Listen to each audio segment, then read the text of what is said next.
Bus pass ఛార్జీలను తగ్గించాలంటూ bus Bhavan ముట్టడికి ప్రయత్నించిన ఎమ్మెల్సీ కవితను అరెస్టు చేసిన సంగతి తెలిసిందే. కాగా కాంచన్బాగ్ పోలీస్ స్టేషన్ నుండి ఆమెను విడుదల చేశారు. విడుదలైన అనంతరం కవిత మీడియాతో మాట్లాడారు. ధరలు పెంచడం కాదు, ఆర్టీసీని కాపాడే ప్రయత్నం చేయాలని తెలిపారు. గతంలో కేసీఆర్ ఇచ్చినటువంటి ప్రభుత్వం నుండి ఆర్టీసీకి నిధులను కేటాయించాలని సూచించారు. ధరలు పెంచడం వల్ల ప్రజలు ఇబ్బందులు పడతారని చెప్పారు కవిత.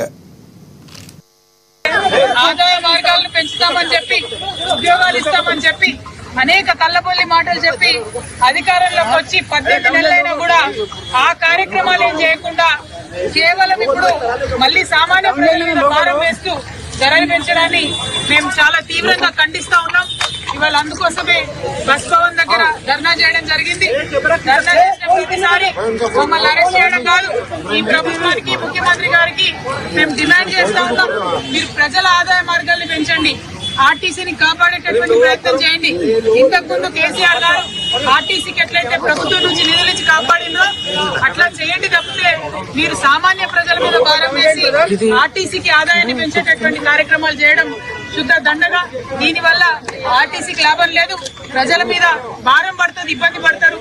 గ్రామీణ ప్రాంతాల్లో ఉన్న ప్రజలకు మరీ ఎక్కువ ఇబ్బంది అవుతుంది. ఇప్పటికే మహిళలకు ఇబ్బంది అవుతుంది, బస్సులు ఎక్కే పరిస్థితి లేదు.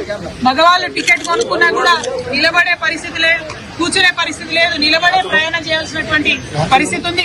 అటువంటి సందర్భాల్లో మీరు రేట్లు పెంచి ఎవరికి లాభం? కొన్ని రేట్లు పెంచితే కనీసం బస్సులు పెంచుతున్నారా? ఒక సీట్ అన్నా ఉన్నదా కూర్చోవడానికని టికెట్లు కొనే ప్రయాణికులు ప్రభుత్వాన్ని ప్రశ్నిస్తున్నారు. అవేమి చేయకుండా కేవలం మీరు రేట్స్ పెంచడం చాలా దారుణం. ఈ వైఖరిని మేము ఖండిస్తున్నాం.